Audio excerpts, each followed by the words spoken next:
brought to you by our stable of sponsors.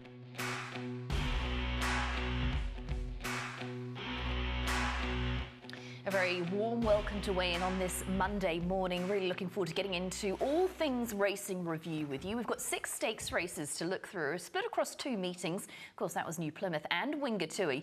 Not only that, but a number of other features on our show this morning, including a 10-minute exclusive interview with Jamie Richards. All of that to come. Luke Radish, a very warm welcome back. 2 weeks in a row. Awesome to be working with you again. And as always, we always say it, but lots to get through. There is. No Premier Group 1 races yesterday, but I thought 2 excellent race meetings, particularly Wingatui. I mean, not often we get 10 races, 13 horse average fields down at any venue in New Zealand nowadays. I thought it was a tremendous day at Wingatui in particular, and might have something to say a bit later about the fact there wasn't a trackside presenter on course. Oh, here we go. Wait for it. We're going to start things off with Wingatui. It was the Wait for Age White Robe Lodge, and we'll get into that. Perfect Scenario was the winner of this one. Perfect Scenario sticks to the inside. Praise Defer is last as they go for home. Seriously, the inside Perfect Scenario, Rabina Joy to the outside. Aberquidel Live Drama. Exchange is trying to wind up. Praise Defer nowhere to be seen, but it's Perfect Scenario taking the lead. It's Tiakau and the Tangerine shines bright under the Wingatui sun, and Perfect Scenario takes the 50th white robe. Won it by 2.5 on Live Drama.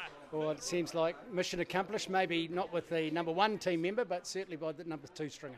Yeah, obviously thrilled to get a result in an iconic South Island race like that, the 50th running as well.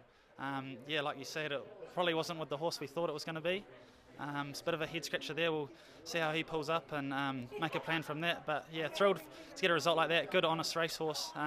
He's been so honest throughout his whole career, and a great result for Joe as well, who puts in a lot of work at home. I was just going to say that the horse loves being in the South Island, but full credit to Joe, he didn't move off the rail fairly much. Yeah, it was funny. We sort of thought the rail was a bit off, and a lot of the jockeys have sort of discussed that during the day. They probably needed to get wide, but he rode for luck, and the splits came, and it was a 10 out of 10 ride. The ride won the race, really. And like I said, just thrilled for Joe. He puts in a heap of work at home, and to see him get a Group 3, an iconic Group 3, South Island Group 3, yeah, big thrill. That's the upside of the race. The downside of the race was the hot pot pre-defer just didn't look himself today. Yeah, I'm not really sure. It's a bloody hot day here. We're not used to this weather up in the north at the moment. I don't know if the heat got to him. Don't know if it's sort of been really hot for the last few days. I don't know if the track's gotten quite firm late in the day. I don't know. We'll see how he pulls up and go from there. Jason felt he wasn't the same horse when he rode him. Yeah, like you said, even sort of the first few strides out of the berries, he felt a bit short. And he sort of tailed off and then sort of came again late, raced a bit dour. So yeah, a bit of a head scratcher, but we'll see how it pulls up. Plan A for Scenario, where's that horse going? I think all going well, maybe via the Otaki Group 1 with pre-defer, but that would be very dependent on how they both pull up. 10 out of 10 ride, mate. I think you didn't even leave the fence. Oh, yeah, because my horse draw too wide, and I come back, and yeah, I try to ride for luck, and everyone start move from frame, and I just nice through straight, and yeah, he finish off strong. Yeah. Were you surprised how far in front you were halfway up the straight? Oh, no, not far away, maybe 3 or 4 lanes. Yeah. Yep. I'm sure that victory will keep the boss happy because we were always looking for the stablemate to win the race. Yeah, I like good support from boss Tiakau, and thank you for all honor gives me. That's right. Yep. Well done. Congratulations. Thank you. Joe Cameroon there, who gave the horse a picture-perfect ride. And we'll get to pre-defer in a moment, because all honours are really with Perfect Scenario. Super deserving of that win, and just such an honest type. And to see him get that result from a 10 out of 10 ride from Joe was really well done. Absolutely, and he really, I could say almost put the writing on the wall with his run last week, which was such the run of an improver. But even though I did sort of signal that at the time, I wasn't completely confident he'd come out and win a race at this quality at his next start. As everybody said already, including Andre Neil, to whom we're always grateful for getting the interviews on track there, said just a great ride. He was back and on the inside, feeling the power, rolled off the rail. He came through and got the win. Live Drama game in second. Would have been nice to see a horse that's progeny, that is out of White Robe Lodge, win the White Robe Lodge, but couldn't quite do it. And just dominated them, really. Hard to find too many excuses, obviously, and behind. Seriously was one that had a very, very torrid run and could bounce back in different circumstances next time. But Prelude, wow. Yeah. Killed 1,000 multis, didn't he? I know. Yeah. He was sort of your guarantee for the day, wasn't he? You thought, well, he'll just win. He has to just win. But from what we were hearing there from Sam, sounded like a really hot day, and I guess it's worked in the favour of Perfect Scenario because he's able to pick up still a really good victory for the team. It sure did, and it was clear mid-race that Prelude just wasn't going well. I don't know the full story there, and I guess we'll learn more over time, but my thought at the time was it's late in the day, it's been scorchingly hot there, it was a good track at the start of the day. The track by that time must have been very firm. Yeah. And a 7-year-old gelding like him, he may just be at the stage, even though he's not a wet tracker by any means, he might just not like his He thought feet. he was going to the South Island for a holiday. Yeah, it's not a holiday when you're bouncing off a surface that hard and you're a 7-year-old gelding, so that might be the reason, but I understand he is going to be pressing on, so there's obviously nothing major wrong. Yeah, we spoke to Mark Walker this morning, and he said that both Perfect Scenario and Prelude will head to that Otaki Wait for Age on their way home. Quite an easy journey for them to be able to stop off there on the way back from down south. The beaten trainers in behind Perfect Scenario. Let's hear a little bit more from them. We were thrilled with her run today. You know, first attempt at the 1600. I thought she was very brave.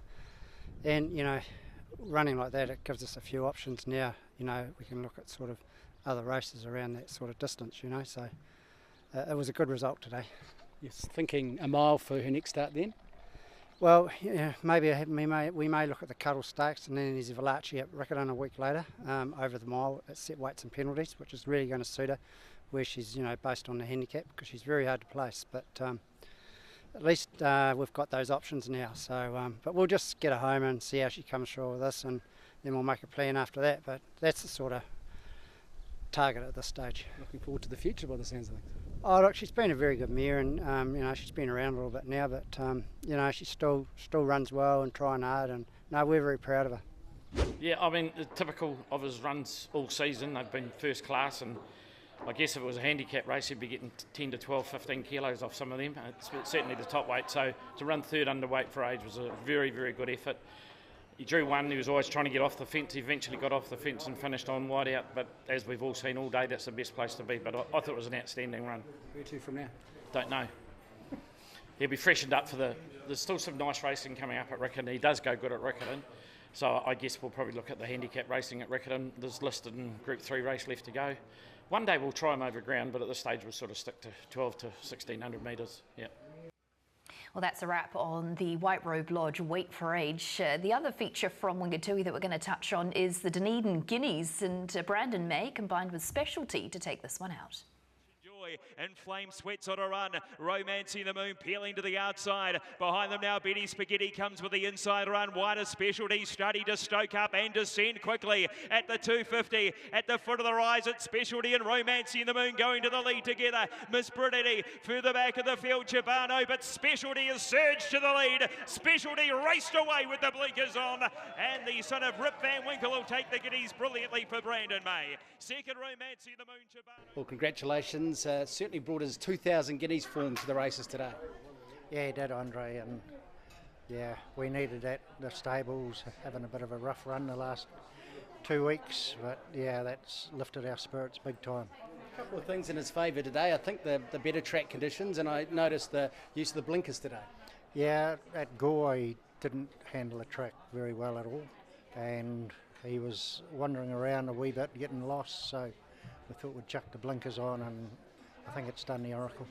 Brandon's patient ride, just waiting for the last bit of the race. Yeah, he told me a few days ago, because he said, "Oh, I can win that for you, boss." So, good on Brandon. Where to from now for the horse? All going well. We'll be down to Invercargill in a fortnight. This is a mighty performance by this horse, and a horse that you get on really well with. Yeah, I'm just grateful for the opportunity from Ricky and Bruce. It's always a privilege being in partnership with some nice horses, and when you get the chance you have to take them, and yeah, I'm just grateful, feeling really blessed at the moment, And yeah, thank you. I guess the key today was the better track conditions for him after his failure last time out. Yes, we've had some small changes back home too, and the key was just to try and contain him for as long as possible. He did get a bit strong, so I had to make sure that I don't use him up before the time, because there was a pretty strong pace. But thank you. Congratulations. Brandon May there chatting to Andre Neil post-victory in that Dunedin Guineas. I was really taken by this performance, Luke. I just thought the way the horse got to them and then powered away, very, very impressive. And be interested to see, I understand that they're perhaps setting a northern target in 2 runs' time, which is the Group 1 Levin Classic, and be interested to see how this horse stacks up. I think he justifies a trip up for that for sure on his 2,000 Guineas form, and that, look, he was Blinker's first time, and that is the best gear change in all racing. You noticed it, didn't you? Yeah, you really did notice it in his performance. Romancing the Moon, the favourite, had every chance, and they were the 2 top-rated horses in the race and just cleared out from the others. The horse in the trail in the light blue is Betty Spaghetti, never got a clear run. And look at also the horse in the green, back and on the inside, Elsie May from last on the turn. I think of the beaten brigade, they were clearly the 2 horses to follow. That Betty Spaghetti and Elsie May, for that matter, they've really got something about them, those 2 fillies. I look forward to them when they get up over 2,000 metres. But the 2 horses up top were really a class above. Although I do have a nagging feeling that if Hakeem Cameroon had persisted for an outside run a little bit longer on Betty Spaghetti and it had come at the top of the straight, she might have been right up there with them. Particularly like that horse. But honestly, if I had more time in my day, I'd love to spend a day or 2 just going back and compiling stats on horses with Blinkers first time, and how you go over a period of time just backing them blindly. Because I've seen some sort of informal studies from the UK that suggest you can be almost profitable just by backing blinkered horses for the first time. And I suspect it'll be the same here in New Zealand. It's critical. It is critical. It's a key gear change, isn't it? And I think the firmer track as well, from what I understand, also certainly playing into the hands of Specialty. So we'll run there at Ascot Park on February the 18th before a potential tilt at that northern target, which is the Group 1 Levin Classic. Let's get you along to Jasmine Fawcett, who took out that Dunedin Gold Cup. She's a jockey in fine form, and she got the win with honesty. Thought is bailed up in traffic, followed by You Never Know, and then Leave It To Me around the turn. Wannabe in Paris win again on the inside of Dunhill. Down the outside is now Honesty. Let's bring it on. Wider out of the track. Leave It To Me. Second Thought trying to wind up at the 200 metres. Wannabe in Paris digging in. Honesty, Riviera Rock down the outside comes Leave It To Me, and Second Thought winding up. It's Honesty going through to the lead. Honesty and Riviera Rock, and it's Honesty to win the cup. Honesty. Congratulations. What a performance that was. Yeah, she fell asleep in the race. She was a beautiful staying type. Gap just opened up, one off the rail, and she's tough.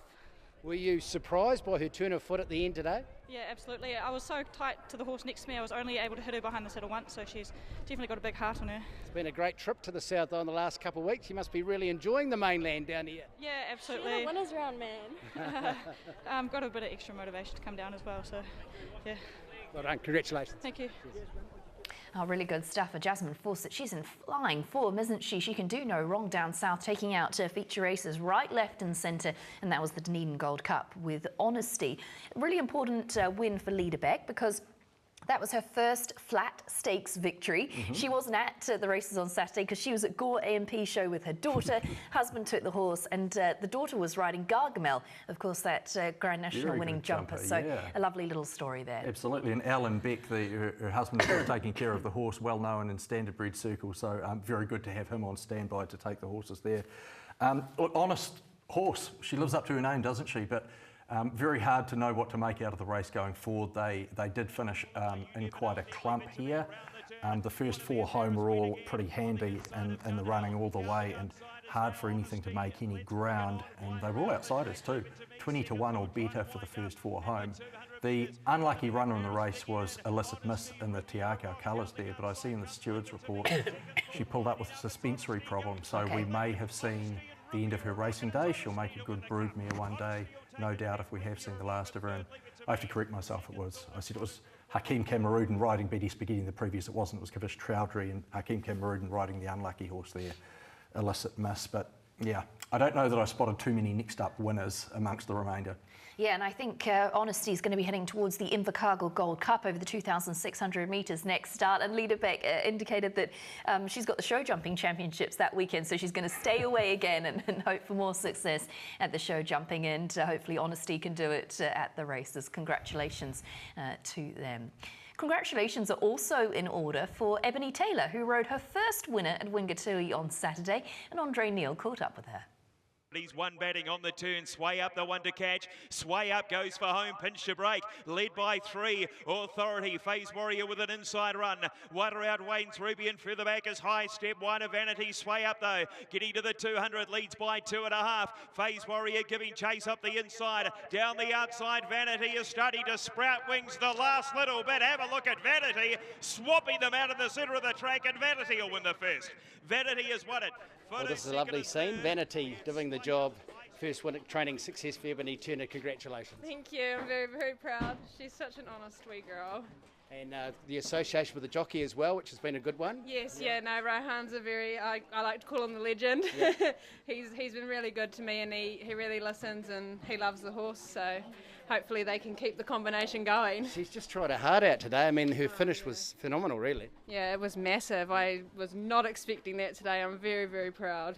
And just tell us briefly, how did you get involved in the racing game? I worked for Calvin Tyler for 5 years and then decided to have a wee break and then missed it too much, so thought I'd take out my own licence and have a wee crack. So Has she won a many in the stable, or have you got a few? I've got 3 in the stable, yeah. So just a small team. I work part-time at the vet, so keep myself busy enough.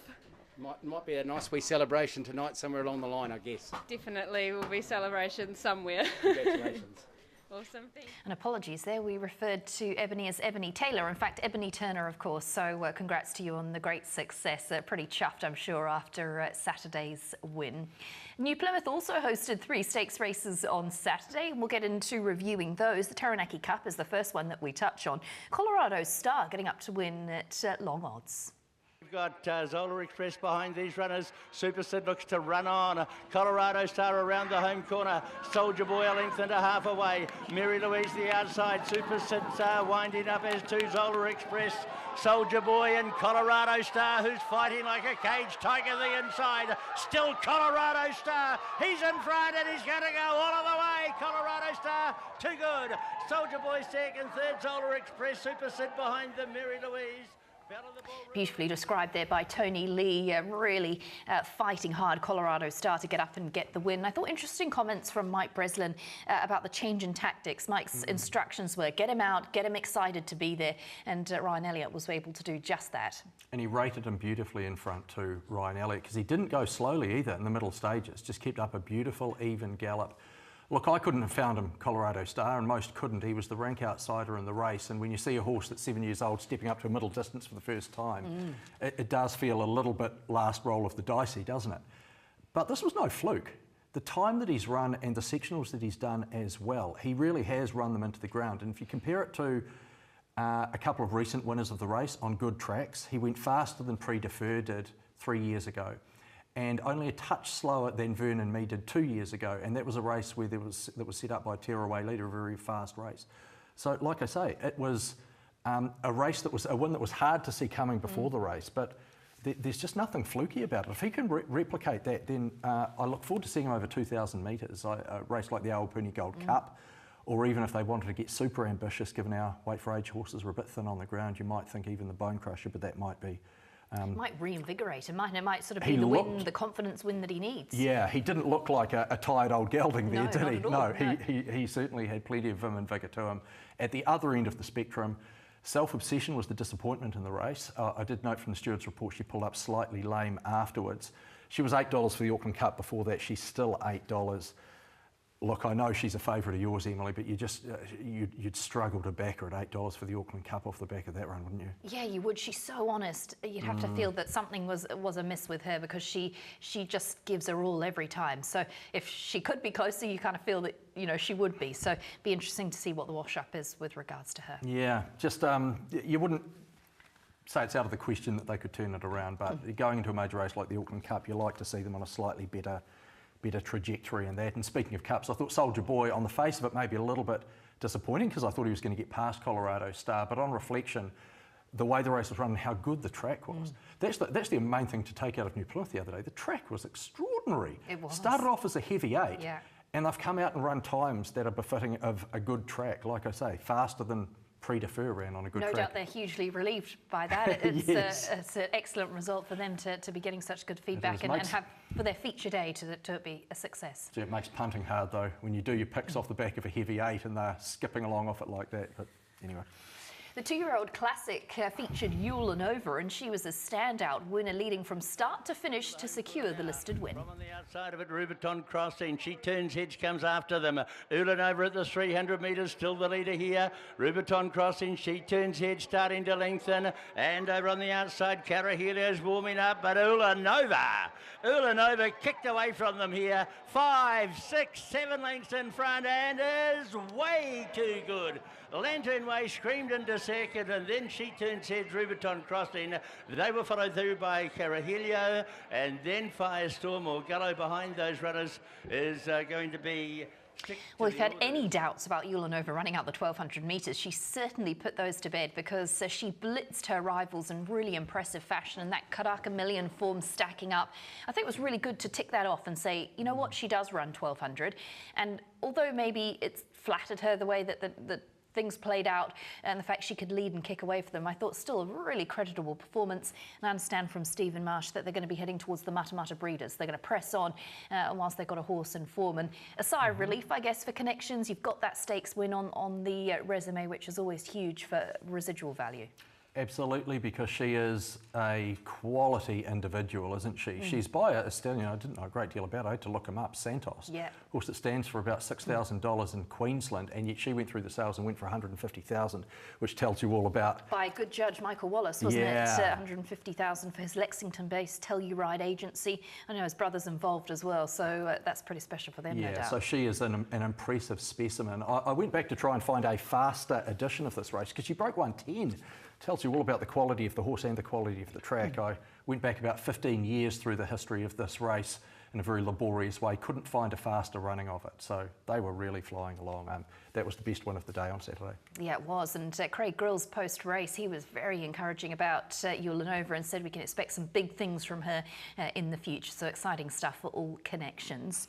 Finally, we touch on the Oaks Prelude, and this was taken out by Family Ties in another stunning performance of the 3-year-olds. Family Ties behind those, the Woman King about a length and a half in front. Tyrell on the outside starting to sprint hard, and then Family Ties getting up on the inside, coming after them as well. The Woman King still, Family Ties driving up on the inside here for Boston, and Family Ties a really smart winner. The Woman King second, Tyrell third, Sacred Dream behind them, Elegant Lady Sky. I know the stable have a really good opinion of Family Ties, but the way she was able to duck and dive between runners and just attacked the line, be pretty excited when she gets up over a little bit more ground and heading towards an Oaks. You wouldn't think on type that she's an Oaks horse, would you? She's not a big, rangy, sort of traditional Oaks type. It's what's on the inside that matters, isn't it? That's right. But I know, Emily, look, you're admirably cautious about public praise of Opie Boston, so I'll flex on your behalf for him. Thank you. This was a gem of a ride. Can you at least agree with me on that? It was a cracking ride, yeah. Yeah, positioned her beautifully and a great turn of foot. Look, I wouldn't rule out her running the Oaks distance, but I wouldn't get overly enthused about it. I don't quite know what to make about it. Bit of stamina on the sire side. On the dam side, the 3 Dam, Grand Dam, Great Grand Dam, all race winners, but only up to 1,400 metres. So I'm not completely sure. The Oaks is a difficult race this year. Look, there was a horse back there. I think that the Oaks winner could be in that race, and it might be a horse called Sky Dancer, who never got a go in the straight. The trouble for Sky Dancer, and we'll probably have to get to the second page to see her, I think she's paying $31, is that she is, by my count, 53rd on the order of entry for the Oaks. So she's probably going to have to come out and win a race between now and the Oaks to get a run. If she does, I really think she can win it. I think she's a horse with quite a bit of class, and she's just been repeatedly unlucky. So it's kind of the sort of bet which is where you can take advantage of the TAB Future Proof, up to $50, because if Sky Dancer does manage to make the field, there's no way she starts 30 to 1, and and if she doesn't make the field, you get back as a bonus bet. So kind of a bet to nothing on a horse like her. I think she's got good potential. If you're looking for where Family Ties will be heading next, Mark Walker indicating the Lowland or the Sunline Vase will be the natural next step for that winner on Saturday of the Oaks Prelude in Family Ties. We had stakes racing on a Friday here in New Zealand, and that was, of course, the Waikato Guineas. Loose Spender was the winner of this one. 450 to go. Sadaka made the lead. Denby Road on the outside, still there. Loose Spender closer in. Dynastics running on. Now where's this favoured Waitak? It's closer in. Down to the 300 metres mark they come, and now Devildom. Loose Spender over on the inside. It's Loose Spender, Devildom, and behind them Waitak. Then Highly Vindicated, Savoir Faire, Denby Road at the 100 metres. It's Loose Spender. Waitak's lifting again with Devildom. It's Loose Spender. Loose Spender wins the Waikato Guineas. Devildom second, photos for third between either Savoir Faire or Waitak. That was the Group 2 Legacy Lodge Waikato Guineas, and it was obviously taken out by the Benfoot trained Loose Spender, who, hard to believe, just a third race day start, Loco, and able to produce a performance like that.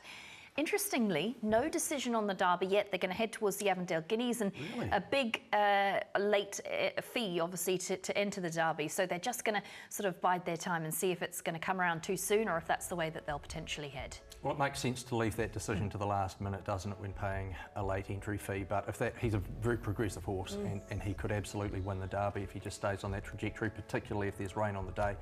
The shock in the race was what a terrible run Waitak got. Oh my goodness, it was just awful. You need to go back and watch it almost from the start. He was 3 wide without cover the whole way. And then he got checked quite badly as they were beginning to, as he was beginning to mount a run around the home bend, cut back to the inside, which was clearly the worst of the going, and still ran 4th. He's exciting, isn't he? I thought it was a good run by Waitak.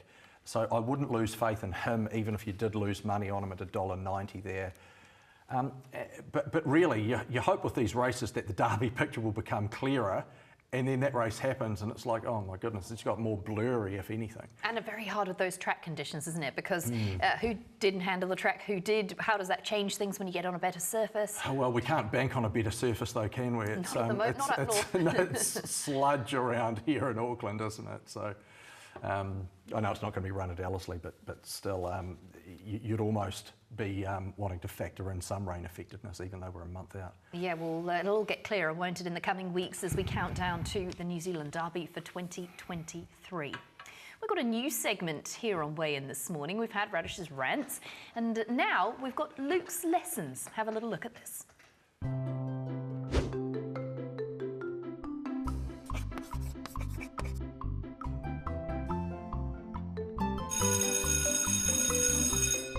Well, thank you very much to our producer Cam for indulging me with this segment. Look, this might only be interesting to me, and I apologise for the next 4 minutes if it is only interesting to me.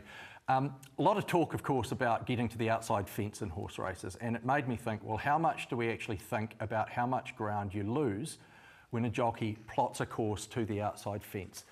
And I want to give you an example of this. This is probably the gold standard example. This is Think It Over in the Queen Elizabeth from last year. Sitting outside the leader, who of course was Zaki, and Nash Rawiller, as they came for home in this race, you'll see just before the 400 metre mark there, plots a course to take him almost right to the outside fence. Gets close to it. He's about 2 metres out from the outside rail by the time he finishes his run there. A very dramatic move. It looks particularly dramatic when you're viewing it from the normal race vision here. So I ask you, how much ground, we'll tell you after the break, did he actually have to travel? How much extra ground did he have to travel by going to the outside fence?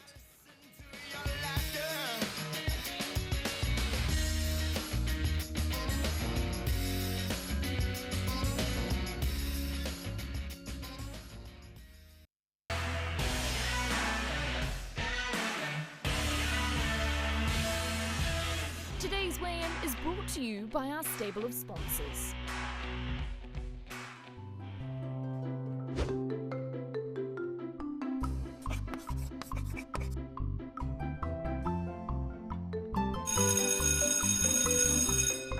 Okay, so my point in raising this and asking the question of how much ground do you actually lose by plotting a course to the outside fence is that I bet it's less than just about everybody thinks. So, if we look at it again, he begins his run here on Think It Over, and this is at Randwick, just before the 400 metre mark.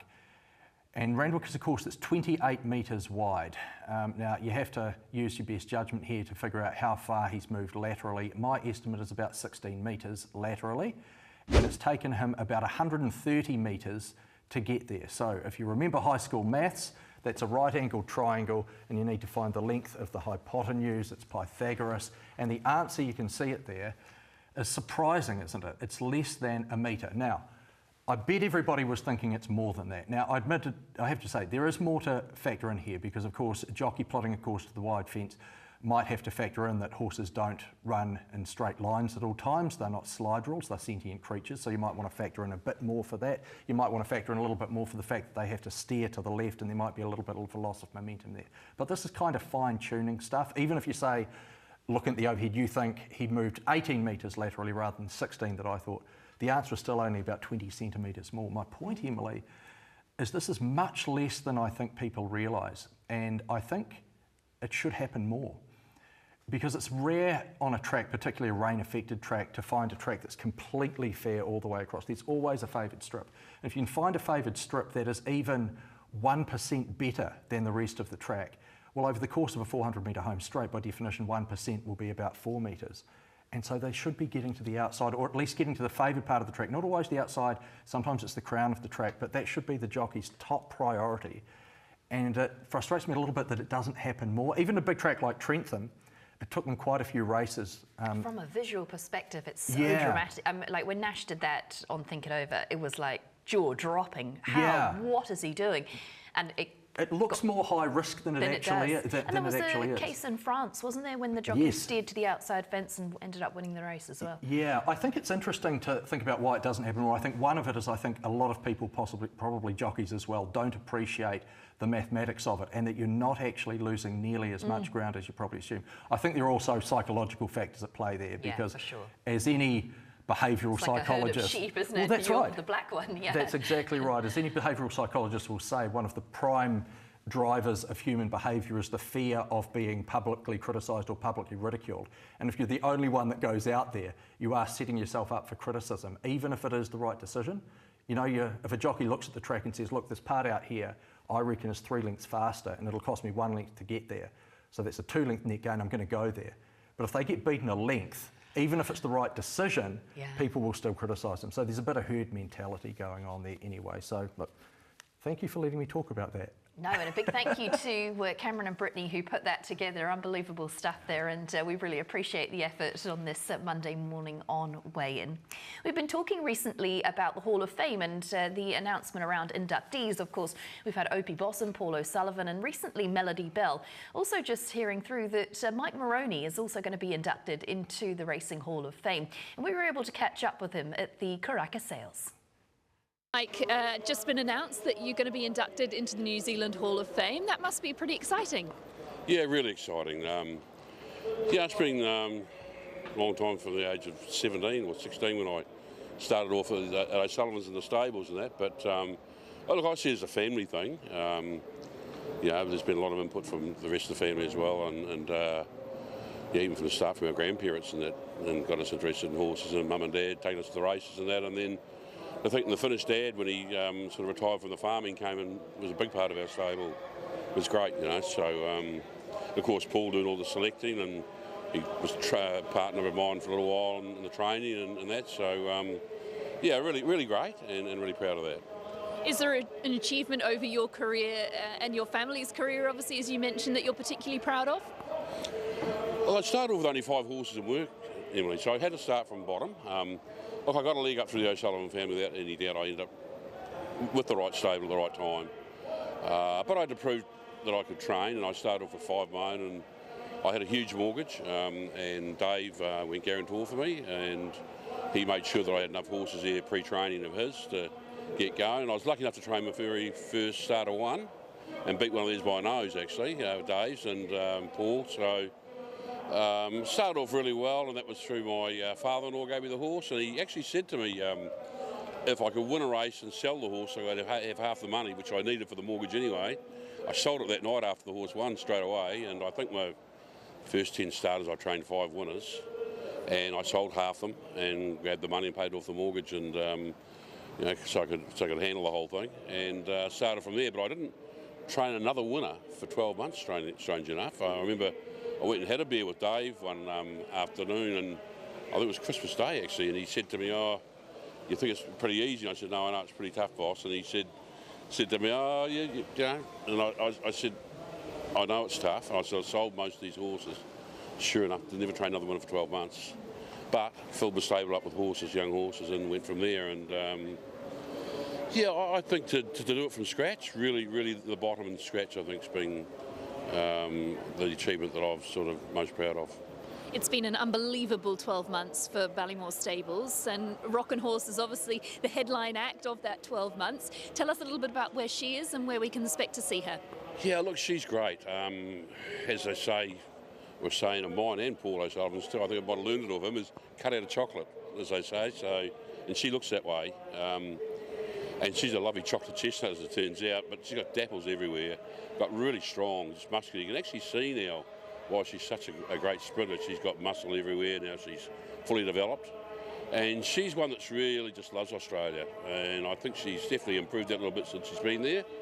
And look, she trialled the other day, trialled really well. She'll have one more jump out and we'll settle for the Lightning, which is going to be all the A players there as well. So it's going to be very interesting. Will you go to Royal Ascot or won't you? Is it still up for debate? Yeah, look, it's still up for a debate. Said to Sam here before as he walked past me, because I tried to buy his colt. I was underbidder on the $450,000 colt.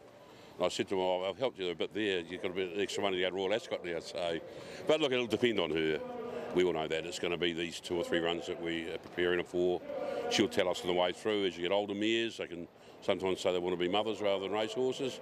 Hasn't given me any inkling that she does. And as long as she keeps that way, well, we're certainly going to give a lot of thought. Always great to catch up with Mike Moroney, and awesome that he was over for the sales and we were able to get that interview, and exciting stuff when it comes to Rockin' Horse. Look forward to seeing her in the coming months. Well, something really important that we want to touch on now here on Weigh In that came to our attention during the Karaka sales, and that's around the Rural Support Trust. And NZTBA is working with the Rural Support Trust to develop an easily accessible rural-specific support pathway, and that's sort of led to that link up with the rural support stuff. Starting the conversation workshop is a concept that they've come up with. It's $80 per person. It's an on-farm 1-hour workshop to educate and raise awareness about mental health and well-being. And there's also the Having the Conversation workshop. That's on Friday, March the 10th. It's free for breeding industry participants, and it's just a workshop to be able to build confidence in being able to support those who may be experiencing challenges.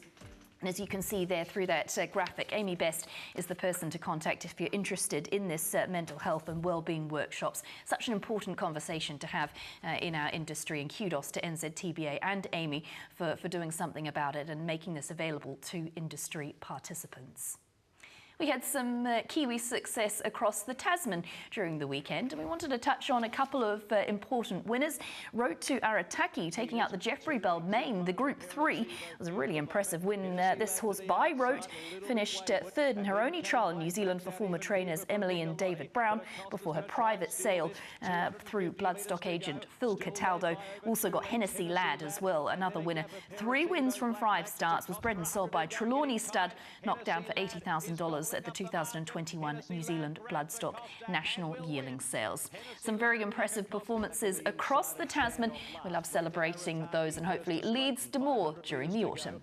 By a length, Ballet Riche, then Dazzling Lucy, Ex-a-Leader, then Watch Me Dance, Vespertine hooked to the outside, and they were followed by Forbidden City, and Snap looks to run on. Road to Arataki up the 250 into overdrive. Ballet Riche moves up on her outside about a neck away. Still Road to Arataki. Ballet Riche chiseling away. Forbidden City late, but Road to Arataki with 50 metres to go, going well, and Road to Arataki will win again, racing so well.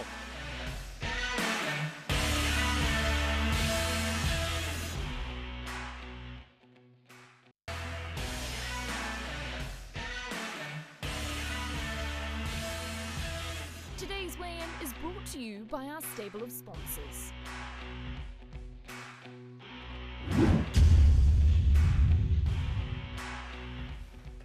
Well, the weekly U weigh-in segment is upon us, and this week's winner is Brian Beaumont. Well done to you, and he's nominated our very own Luke Radish. Well done, Luke. It's Brian, saying he thoroughly enjoys your Radish's rants. And are we sure this isn't a pseudonym for my mother? This is not from I her. I don't think so. If it is, never mind. Sorry, go on. Well, Brian, hopefully, Brian, you've got a $100 bonus bet coming your way, so congratulations to you. And speaking of Radish's rants, it's just the one this week, and yeah, over to you, Luke.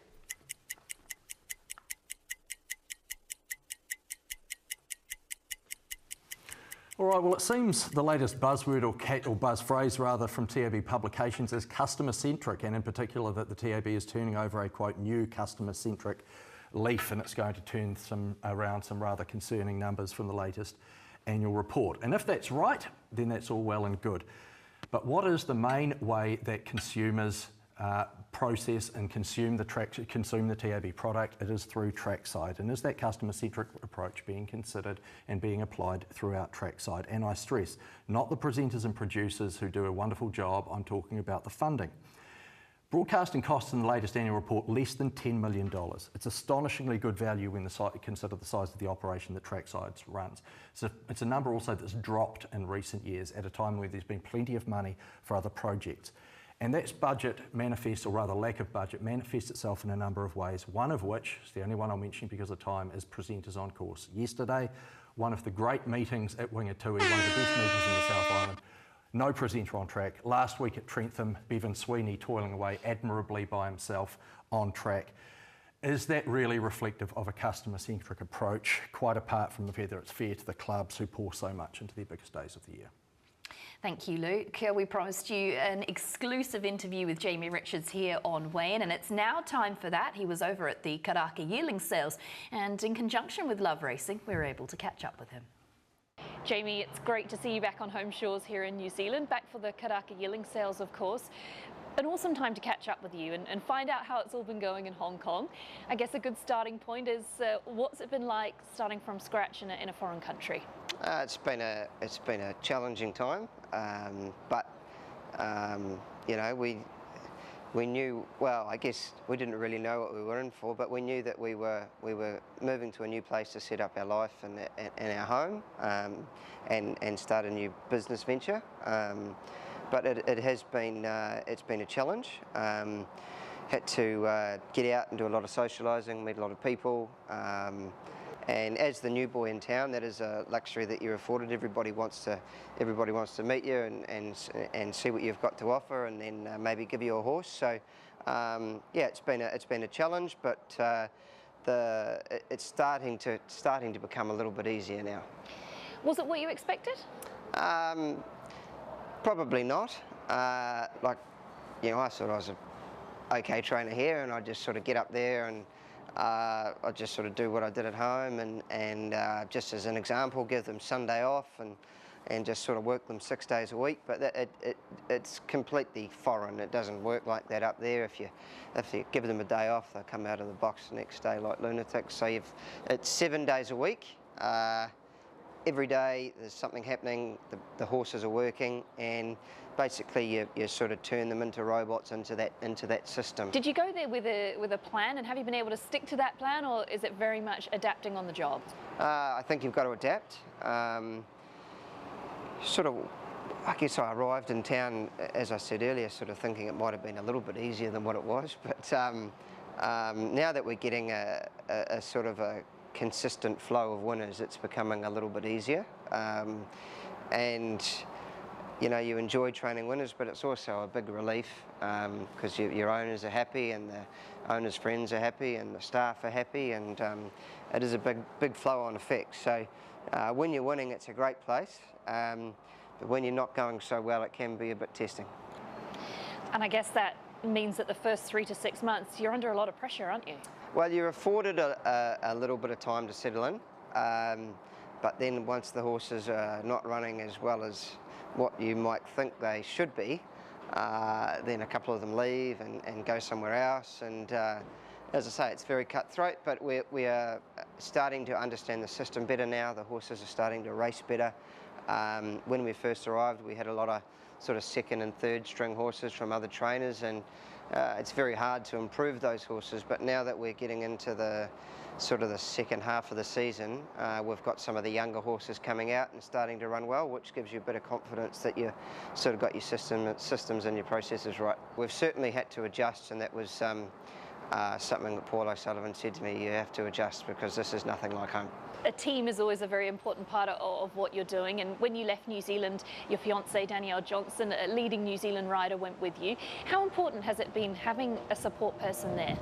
Danielle's been great. She's obviously a bubbly person, and she makes things fun, and when things aren't going as you want them to, she's also good to sort of say, you know, it's not the end of the world, you just got to keep going. So yeah, she's been a massive support, and she's ready made for Hong Kong. Like she enjoys a drink and a nice meal and a bit of shopping, so she's really enjoying it. And her racing knowledge as well is invaluable because she understands the industry, doesn't she? Has she got a role sort of within the business? Well, she gets the rods out of her legs from her fall last January next week, and then she'll be able to start riding a little bit of track work, which will be quite cool. It's taken sort of 6 months of paperwork and visas to get her visa organised. I was sort of hurrying the visa application along. I'm not sure if she was sort of pumping the brakes a little bit in the background. Yeah. Particularly at the moment when it is a little bit colder. But yeah, looking forward to her being able to help with the track work. But obviously she's very involved in entertaining owners and getting along to the races and seeing what's going on. And as you say, it's I guess a bit of a reality check when things are going bad, but she can still see the horses are running well. Sort of keeps your spirits up a bit higher. So yeah, she's a very important part of it all. Staff is a really big factor up there in Hong Kong, who you're working with, the team closest to you.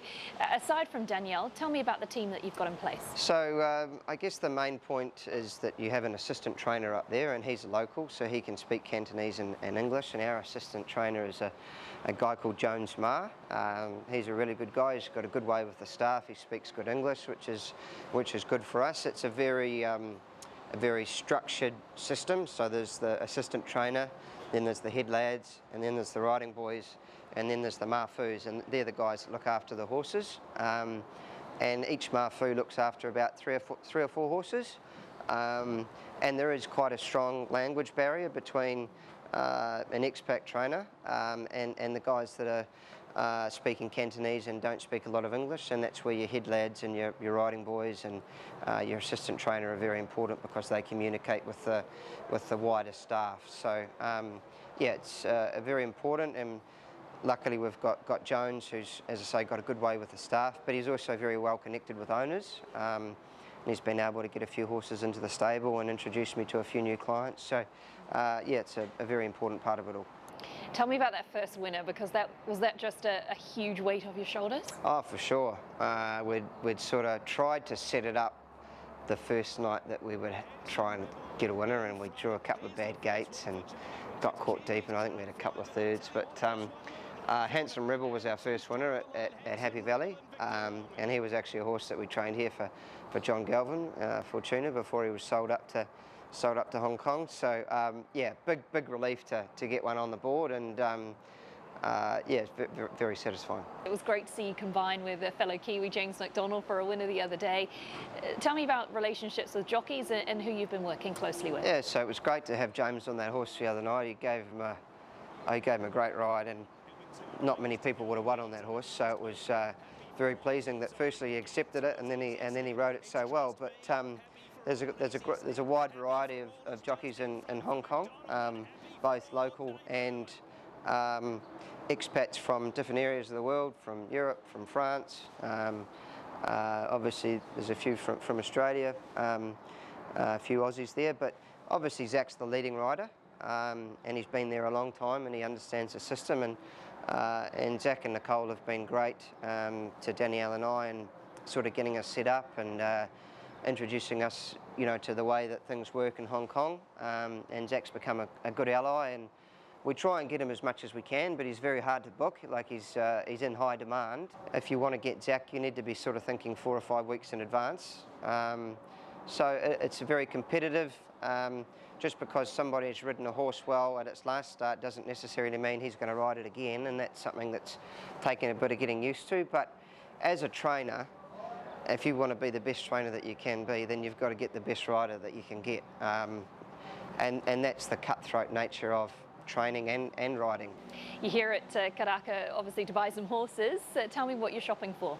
Just trying to buy nice horses, trying to buy fast horses. I've had a lot of success in my time at Te Akau with David Ellis buying our horses, and that's been a big part of my role, not only training but getting around and seeing the yearlings. And I think I've had a pretty good apprenticeship with Dave and with Joe Walls and other guys within the team there. So we're coming here to try and buy some nice horses that are going to suit the style of racing in Hong Kong, suit firm tracks, suit fast ground, running fast time. What's great for us is that Dad can get them ready for us and put the polish on them in Matamata and might say yes, it's ready to come, or no, it's not ready to come, or it needs more time, or I think he's got above average ability, he can go up. So that's something that we will continue to work on and try and build, and I would like to have more influence on the quality of the horses that are coming in the door. Because you've only got 60 boxes, you really need to fill them up with the best quality stock that you can get. And as we continue to build our ownership base and our clientele, hopefully the quality of the horses will continue to improve. You talk about your dad Paul and of course Mum Leanne, sister Libby. You're a really tight-knit family. Has it been hard to be away from them? I guess you miss your family and friends, particularly when things aren't going very well. But they're only a phone call away. You might have a bad night at Happy Valley and you're getting in the car on the way home and, what am I doing? But then you just got to keep turning up. Next Sunday you might train a winner. But it's just getting a regular flow of winners. But Hong Kong is home. We have the opportunity and we've been afforded a spot on the roster there to train the horses. So you just have to remember that every now and again. But yeah, we're looking forward to making Hong Kong our home and seeing what the next 10, 15 years brings. A big thank you to the Hong Kong Jockey Club for supplying that vision. Of course, Jamie for his time, and Jamie trained a winner last night, and Kiwi's success with Lucky Swayness in the feature race. We heard about the Karaka sales there. We just want to touch on them before we wrap up our show for this week. And there was fireworks in the ring, Luke, when the Fastnet Rock filly entered the ring. $1 million is the top lot of Book One. Beautiful filly going to David Ellis in Te Akau. And I understand you've got some info about when I was thinking about when the last time a filly topped the sale was, Emily. I think you've got the answer. Yeah, we did a bit of research. Andrew Seabrook got back to us, and it was 18 years ago. $1.3 million, Danehill X En Sens, bought by BBA Islands. There you go, 18 years since the filly's topped the sale, and no doubt she's an absolutely stunning individual. I'm looking forward to following her on the track. That's it from us this week on Weigh In. Next week, we'll be covering off all things Legends Day at Te Rapa, but for now, a very fond farewell.